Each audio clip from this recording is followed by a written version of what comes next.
Miss হবে না আপনার পছন্দের টিভি শো। দেখুন জি5 অ্যাপে একদম ফ্রি। বুঝতে পারছি না কি অবস্থা। বেড়াল গো, এত বড় একটা উলো বেড়াল সব নষ্ট করে দিয়ে চলে গেল দাদা। না ঠাকুরজি, আমি বলছি যে বেড়ালটা ঘরে ঢুকলো কি করে? তুমি তো এখানেই ছিলে, মানে আমরা যখন বেরোলাম তখন তো তুমি এই ঘরে চলে এসেছিলে। না না না না না না না, আমি এই ঘরে চলে আসলে কি হবে? আমি তো আবার বেরিয়ে গেছিলাম। বাড়িতে কত অতিথি আসছে, তাদের আপ্যায়ন, বিয়ে বাড়ির কাজ, এসব আমাকে সামলাতে হবে না? আসলে কি বলতো, বিয়ে বাড়িতে তো মাছ মাংস সবসময় রান্না হয়। গন্ধ শুকতে শুকতে বোধহয় বেড়ালটা হুট করে ঢুকে পড়েছে ঘরের মধ্যে। বেড়াল তো আবার পাঁচিল টপকে সব রকম ভাবেই ঢুকতে পারে না। তাহলে এই ঘটক বউকে সাজানো হবে কিভাবে? ওমেজো, তুই কিছু বল। আচ্ছা, আমি একটা কথা বলি, পাড়ার মোড়ের দোকান থেকে কিছু কসমেটিক্স কিনে আনলে হয় না? না না, কোনো দরকার নেই।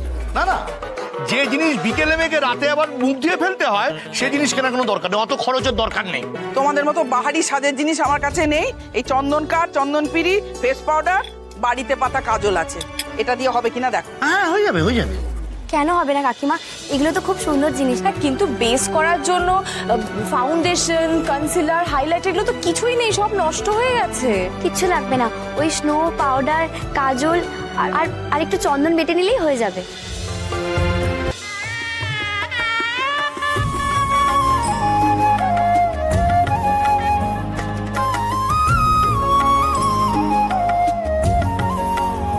এমনি কি আর হাত লাগালাম?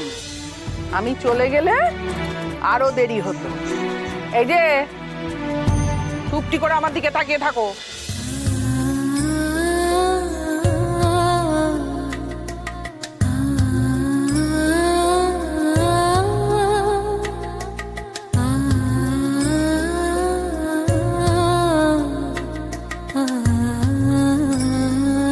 হয়েছে হয়েছে, অনেক হয়েছে বড় বৌদি, নাও তো যা হয়েছে, এবার তাই নিয়েই চলো। আর কত দেরি করবে?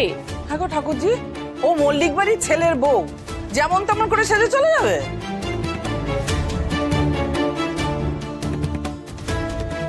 মুখে যতই বড় বড় কথা বলো, ওই ঘটক দিদিকে এবাড়ির বউ হিসেবে মানতেই হবে।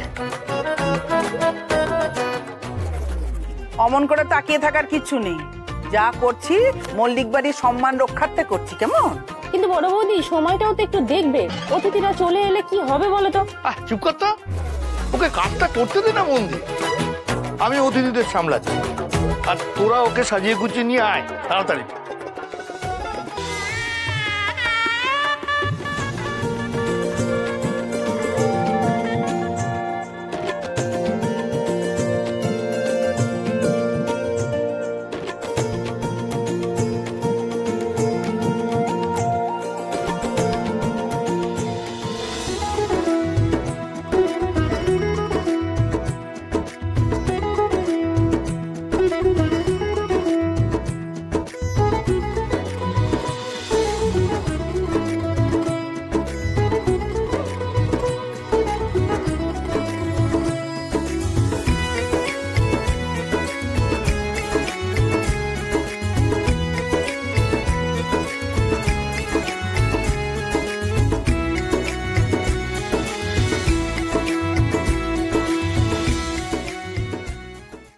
জি5 ডাউনলোড করুন আর সব এপিসোড দেখুন একদম ফ্রি।